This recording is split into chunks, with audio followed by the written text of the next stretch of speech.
Hi, I'm Tom. Welcome to another exciting episode of Tommy's Trains.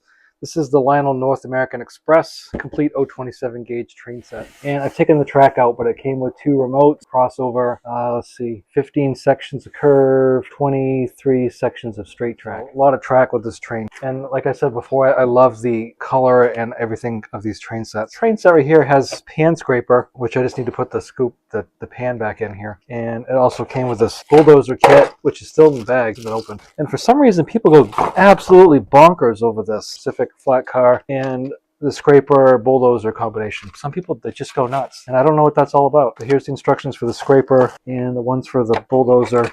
Here it's an Alice Chalmers bulldozer. And we got logs, we got the manumatic uncoupler, etc. We'll go through this one real quick. Came with a remote control track section for the dump car, the Pacific dump car with the logs, flat car obviously for the scraper bulldozer, we can handle it, a Union Pacific box car. This one has metal trucks, opening doors. It's not super heavy, but it's not bad. And I've got another covered hopper, hatches all working. I like this one, the Reynolds wrap. I don't know, I think it's really cool. Built 175.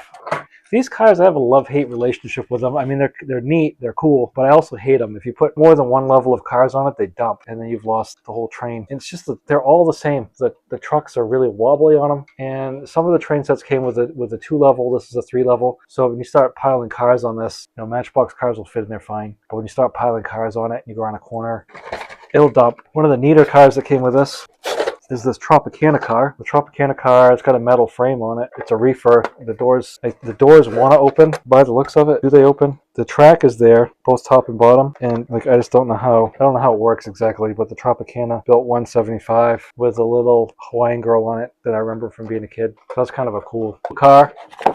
Has the logs for the dump car, and I've got the Manumatic. I've got the bulldozer, and then I've got a U36 here. It's 4-wheel drive. Look at that. And a Union Pacific lighted caboose power pack. Some of these trains I get really excited about when I open them, and some of them, I thought I'd be really excited about it, but I'm not, and I don't know what happened. Like the GM and O set, I was really excited about that. The Great Northern set, really excited about that. The Rocky Mountain Special, really excited about that. The New York Central Service Station Special, I don't know, didn't really do anything for me. This one here, I thought I'd be a lot more excited about it than I am. I like the Locomotive, and these were transformer controlled forward, neutral, reverse. They're die cast, and this is one of the reasons why when you would buy these old trains, you would go buy a separate building with the diesel horn in it, because that wasn't a thing. So the first car behind this looks like, a lot of times these couplers, they get a little bunged up, and what it is the little tab that goes up and through doesn't sit correctly, and you might have to fiddle with it, but a lot of times you can fix it. So the next car would have the pan scraper on it. And in the picture, it doesn't show it, but it came with bulkhead. So I'm not really sure what this extra piece is, how it works. I'll have to look at the instructions and see if I can figure it out. But it came with this bulkhead that would go in here for logs or something. And I just wonder, is that what's supposed to hold this on? Is that what keeps this thing from going nutso? Because that would make sense.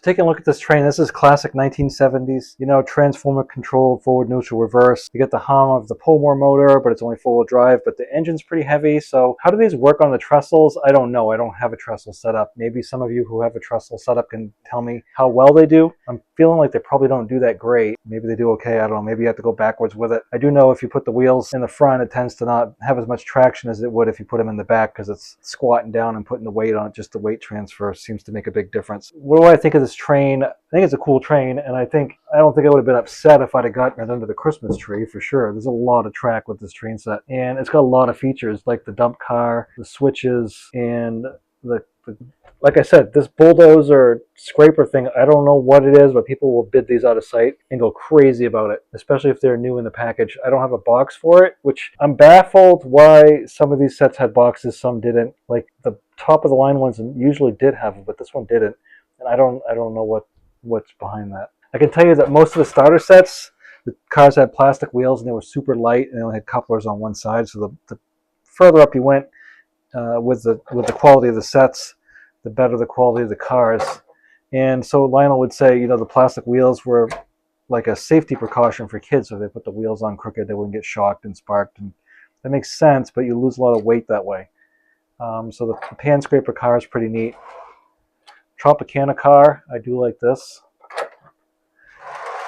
This is probably one of my favorite cars. I can tell you already, I love this car, this Reynolds aluminum foil.